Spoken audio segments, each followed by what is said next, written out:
Welcome to episode 16 on how to create a Terminator effect. And this is where we left off last time. So this time we are going to move this into Nuke. And to do that we need to do some tweaking to make sure that this fits perfectly with the plate. So the first step here is to bring in these markers as small geometry so we can have a better reference. So this is where we left off last time we were in Houdini.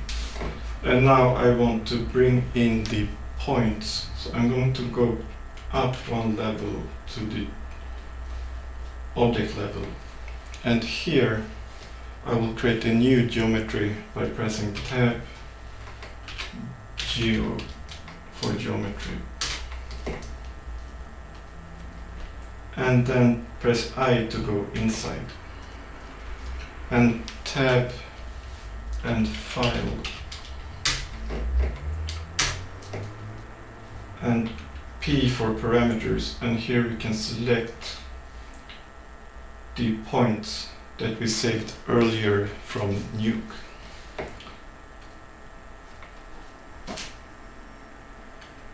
P to hide the parameters, and I call this the marker points.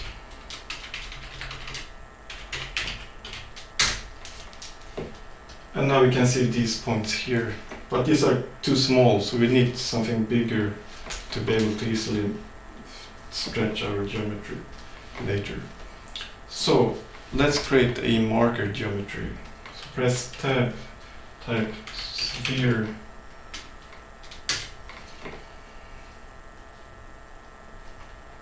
and press P for parameters and change this to a polygon sphere and a little bit smaller, so let's say 0.001 to start with, and we can adjust this. P to hide. And now we want to copy this sphere onto each of these points. So to do that, press Tab, type copy, and then you have copy to points, and put this below. And on the right side here, we have the target points to copy to, and that will be our marker points. And on the left are the actual marker geometry, which is our sphere. And I will call this marker to be more clear. And then press the right display flag to see this in the viewport. And this is only copying one point because this Alembic file needs to be unpacked first. So press Tab and type unpack and put this bit after the marker points. So now we have each individual markers. And these are a little bit too big, so let's make it smaller. So select the marker, press P, and the scale, let's try half of this. So 0.005. And this is still a little bit too big, so I will take half of this, so 0.025. And these are, I think it's a good size for the markers. Press P to hide the parameters, and let's now export these. So type Tab ROP and select Rock Geometry Output and put this after copy to points and connect this.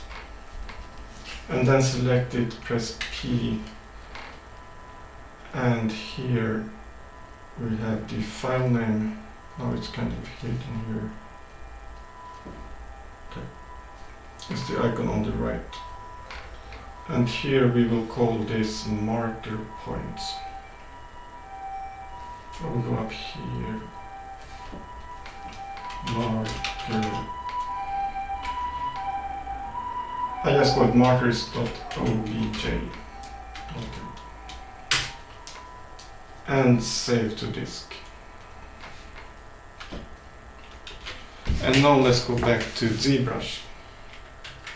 And now we want to import these markers into ZBrush. So first we will select this Polymesh 3D star,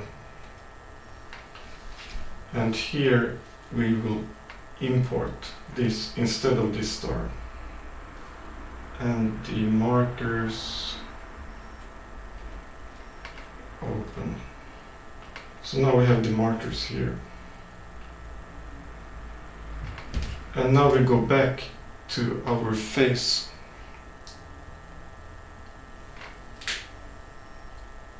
And here we go to Subtool and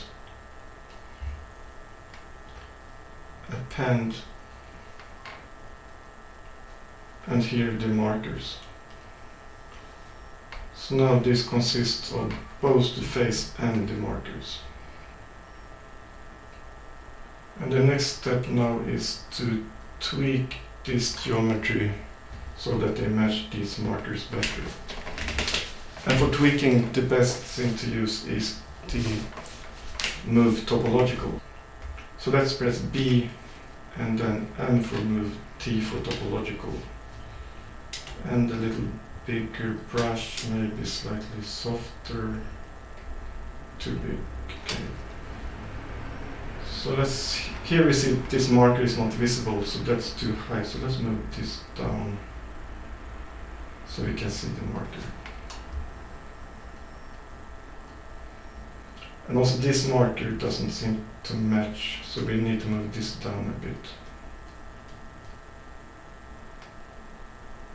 And this is quite good.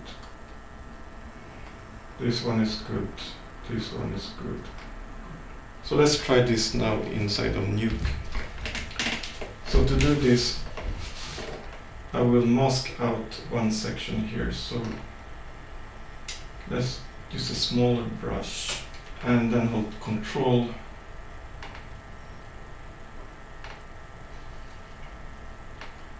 and then mask the part that we want inside of Nuke. And we don't want the skin, so I'm going to hold, first make a smaller brush, and here Control Alt to unpaint these parts.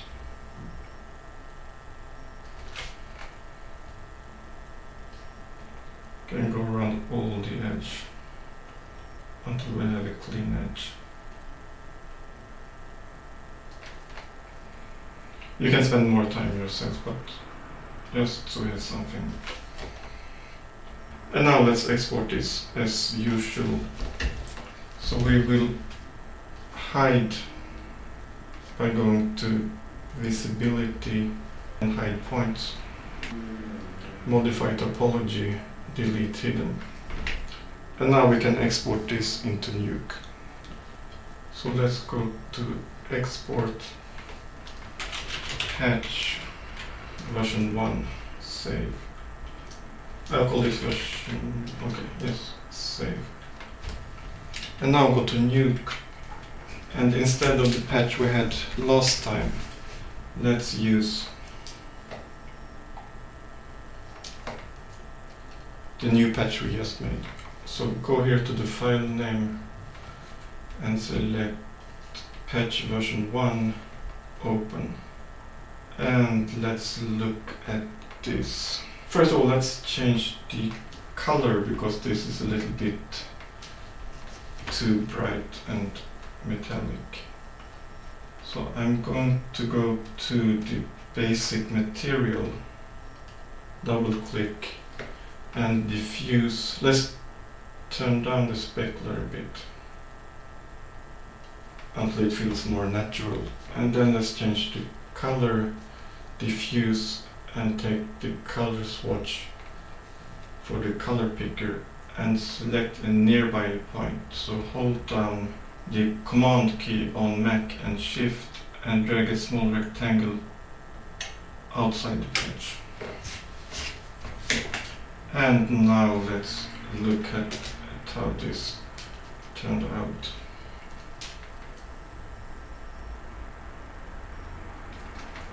And play.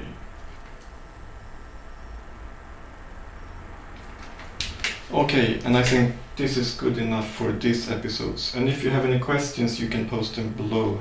And don't forget to like and subscribe. So see you again in episode 17.